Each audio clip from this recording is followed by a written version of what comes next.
Wizara ya Habari, Utamaduni, Sanaa na Michezo imetangaza kufungia uwanja wa Benjamin Mkapa, na hii ni kufuatia mvua kubwa iliyonyesha siku ya Aprili 9 saa chache kuelekea katika mchezo wa mkondo wa pili wa robo fainali kombe la shirikisho barani Afrika na kusababisha athari kubwa katika eneo la kuchezea kwa maana ya pichi. Hivyo wizara ikatangaza kufungia uwanja huo. Taarifa ya wizara inasema kama ifuatavyo: Wizara ya Habari, Utamaduni, Sanaa na Michezo inatangaza kufungia uwanja Benjamin Mkapa kwa muda kuanzia leo Aprili 9, 2025 ili kupisha marekebisho ya eneo la kuchezea kwa maana ya pitch iliyopata athari kubwa kufuatia mvua zilizonyesha na kufuatiwa na mchezo wa robo fainali kwa kombe la shirikisho barani Afrika kati ya Simba dhidi ya Al Masry ya nchini Misri. Timu ya wataalamu itaanza mara moja tu kufanya tathmini ya kina ya madhara yaliyojitokeza na tarehe ya kufunguliwa kwa uwanja huo itatangazwa hapo baadaye. Kufuatia uamuzi huu, timu zote ambazo zilipanga kutumia uwanja wa Benjamin Mkapa zikiwemo zinazoshiriki mashindano ya kimataifa zinaombwa kutafuta uwanja mbadala wakati serikali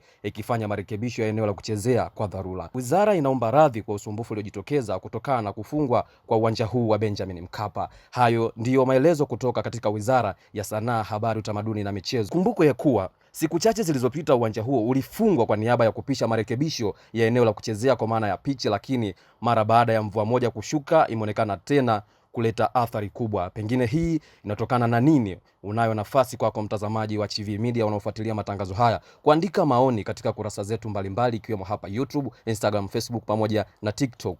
Kwa updates nyingine na updates mbalimbali hakikisha una subscribe, kulike, share na kucomment YouTube channel yetu. Mimi ni Heri Abdalla na hii ni Chivihi Media, daima sisi ni wewe.